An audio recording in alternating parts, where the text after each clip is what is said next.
Assalamualaikum warahmatullahi wabarakatuh. Perkenalkan, nama saya Yunita Handayani, NIM terakhir 25. Jadi di sini saya akan mempresentasikan yaitu mini proposal laporan tugas akhir. Yang pertama, latar belakang. Angka kematian ibu merupakan salah satu indikator keberhasilan upaya kesehatan ibu. Resiko yang dihadapi ibu selama kehamilan sampai dengan pasca persalinan dapat dilihat dari jumlah angka kematian ibu yang ada. Menurut Dinkes Jawa Tengah tahun 2018, sebanyak 810 wanita setiap hari meninggal dunia dengan penyebab yang berhubungan dengan kehamilan dan persalinan. Sejak tahun 2017, sekitar 2.905 wanita dari seluruh dunia meninggal diakibatkan oleh kehamilan dan persalinan menurut WHO 2018.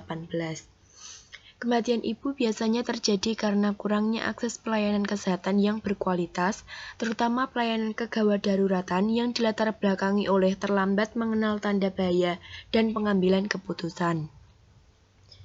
Upaya penurunan angka kematian ibu dan bayi dapat dimulai dengan tercapainya cakupan K1 sampai dengan K4.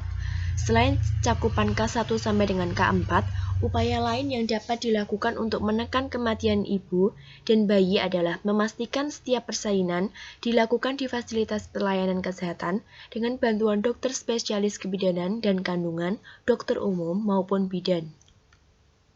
Tujuan dibagi menjadi dua, tujuan umum dan tujuan khusus.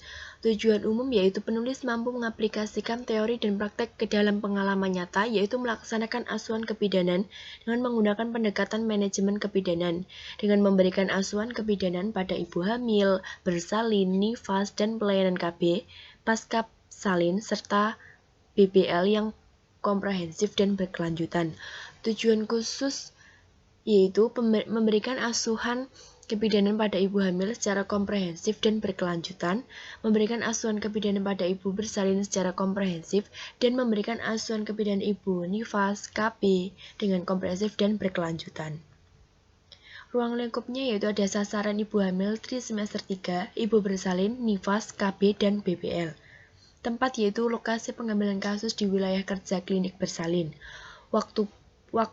Untuk waktu dimulainya pengambilan kasus dari hamil trimester 3, bersalin, dilanjutkan masa nifas, perencanaan KB, dan bayi baru lahir.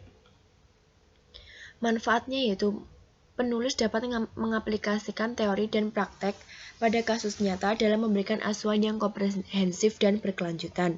Metode pengambilan data yaitu cara-caranya itu dilakukan penulis untuk mengumpulkan data yang dibutuhkan dalam penyusunan studi kasus ibu hamil, bersalin, nifas, KB, dan bayi baru lahir, meliputi anamnesa, pemeriksaan fisik, pemeriksaan penunjang, serta studi kasus.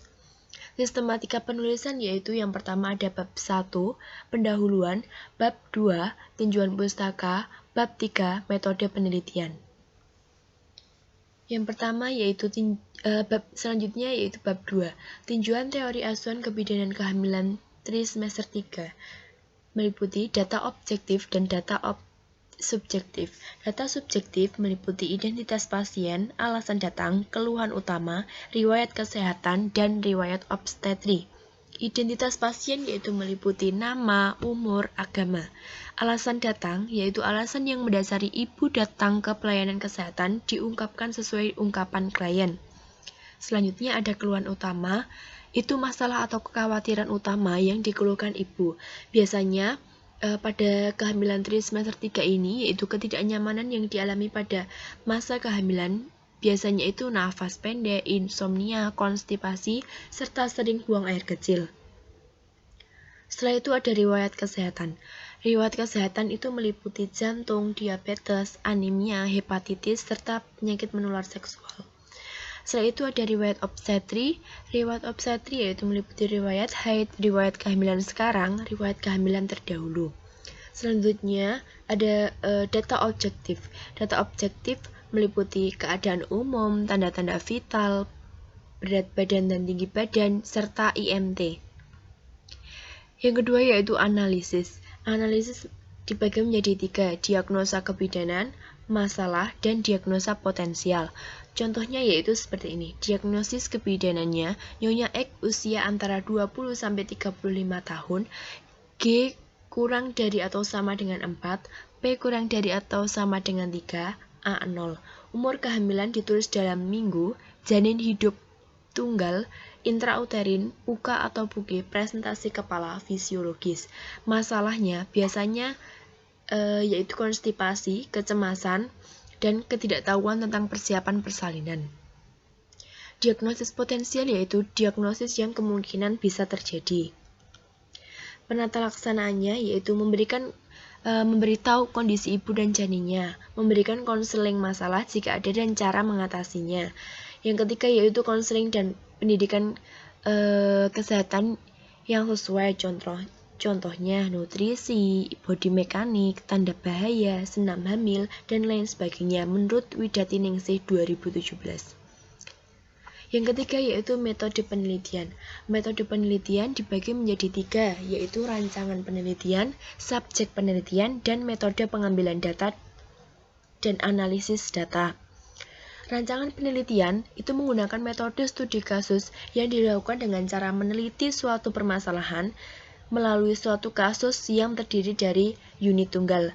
Menurut Profesor Dr. Sukidjo Notoatmojo tahun 2018. Untuk subjek penelitiannya, yaitu subjek yang akan diteliti oleh peneliti atau unit analisis, yaitu subjek yang menjadi sasaran dan pusat perhatian peneliti, menurut Arikunto tahun 2013. Untuk metode pengambilan data, yaitu dengan menggunakan sumber data. Sumber data dibagi menjadi 2, data primer dan data sekunder. Data primer meliputi wawancara, pemeriksaan fisik, pemeriksaan obstetri, dan pemeriksaan penunjang. Untuk data sekunder meliputi sumber data sekunder menggunakan data tertulis yang dimiliki oleh ibu hamil, yaitu buku KIA. Selanjutnya yaitu prosedur pengolahan data. Pengolahan data adalah tindakan mengolah data yang mentah yang didapat dari hasil pengumpulan data sehingga data tersebut dapat memberikan informasi yang dibutuhkan. Selanjutnya, analisis data. Analisis data yaitu mendeskripsikan dan menginterpretasikan data yang telah diolah untuk menghasilkan keluaran akhir yang memiliki makna atau arti dari hasil penelitian tersebut. Menurut Profesor Dr. Sukidjo Notoatmojo tahun 2018. Setelah itu ada masalah etika. Masalah etika yaitu terdiri dari 3, yaitu informed consent, anonymity atau tanpa nama, dan confidentiality. Informed consent yaitu lembar persetujuan, anonymity yaitu atau tanpa nama perlu diterapkan untuk merahasiakan informasi yang diberikan oleh responden. Informasi yang diberikan responden merupakan miliknya sendiri. Selanjutnya ada confidentiality, adalah setiap individu memiliki hak-hak dasar termasuk privasi dan kebebasan dalam memberikan informasi. Jadi masalah etika 3 tersebut menurut Profesor Dr. Sukidjo Notoatmojo 2018. Terima kasih. Sekian presentasi dari saya. Kurang lebihnya mohon maaf. Wassalamualaikum warahmatullahi wabarakatuh. Semoga bermanfaat.